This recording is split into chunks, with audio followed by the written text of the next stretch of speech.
Hey, ladies. Hey, welcome back to Rooted in Your Confidence. And today's episode, of course, is for the women in the male dominated industries, especially in the trades, because they understand something better than anyone. Being damned if you do and damned if you don't. You know, some women try to fit in, some want support, some want to stay quiet, some women speak up.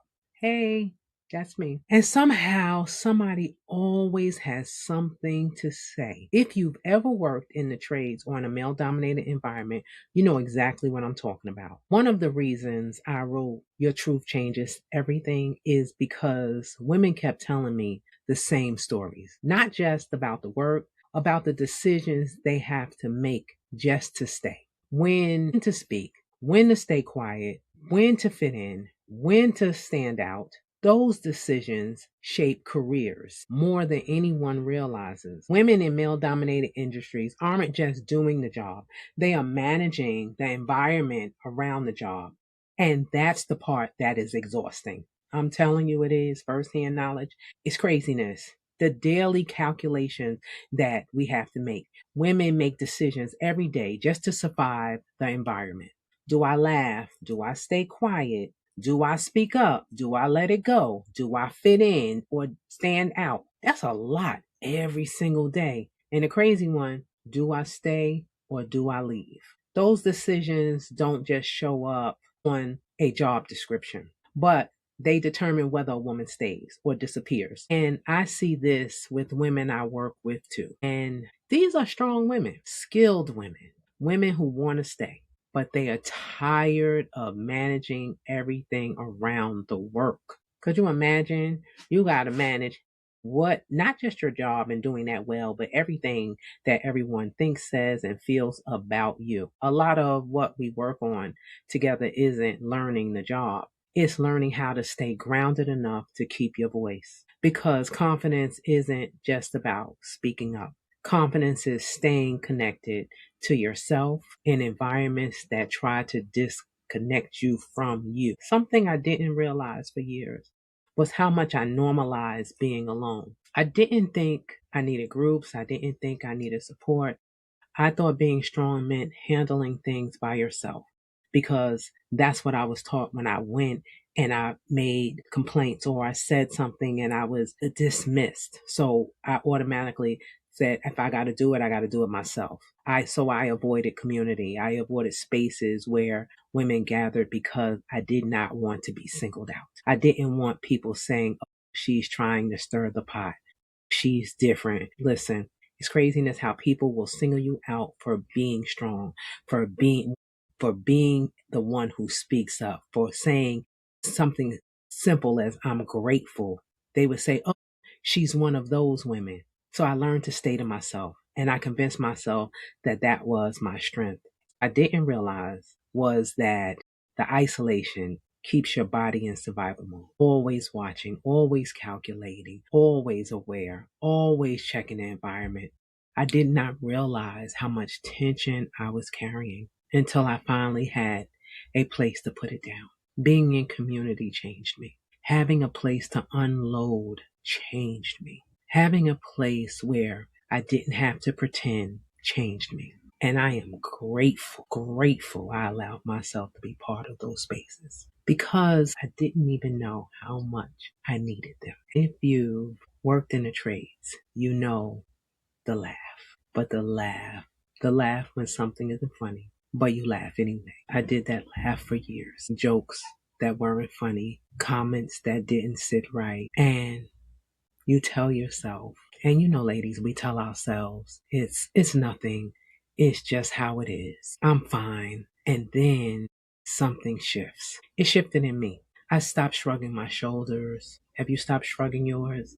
I stopped pretending things were funny. I stopped pretending. I stopped participating in things that didn't feel right. And suddenly I wasn't easy anymore. I wasn't one of the guys anymore. I was the woman with the voice. And let me tell you something. That comes with consequences. Fear, because fear is real. Have any of you been afraid? I was afraid. Afraid of what might happen if I spoke up because I know what had happened to me in the past. Afraid of being labeled because I was labeled. I was even called animated. by a chief, afraid of standing out, afraid of what people might say. I was already isolating myself, so it was more about, are they going to isolate me even more? Fear doesn't always make women leave. Sometimes fear makes women stay quiet, and quiet becomes a survival strategy, not a weakness. Survival. So when you ask, and here is something I've noticed, even now, when I speak my truth, people get quiet, even good friends, instead of hearing what I'm saying. Sometimes it feels like the goal becomes silencing me. Let me give you an example of what happened recently. I remember sitting with a group of my coworkers. Remember, I'm the only woman, so I was around all the men. And I was the only, of course, only woman there, as usual. One of the guys started talking about the rose. Ladies, you know what the rose is. And if you know what that is, you know it's a vibrator. He was talking about how wrong it was that they were giving out at an event that women were at. No one stopped to think that I was sitting there. No one asked me if I was comfortable with the conversation. He just went on and on. And I remember thinking how many years ago I would have just sat there and said nothing. I would have laughed a little and stayed quiet and waited for it to pass. But this time I asked him why it bothered him so much. Because to me, if you willing to talk about it in front of me, now you willing to have a conversation. I asked it was a personal discomfort that made him think it was wrong. He started talking about culture and why it wasn't right. But when I kept asking questions, not arguing, just asking, he got quiet. Then he started repeating himself and basically tried to shut the conversation down with, it's not for everybody. It's not for everybody. It's not for everybody. And I thought to myself, you started this conversation. You opened the door. But when I became part of it, suddenly it needed to end. And that's what I mean when I say women are damned if they do and they damned if we don't. If I had stayed quiet, I would have been the easygoing woman who doesn't make waves. But the moment I asked the question, the energy changed.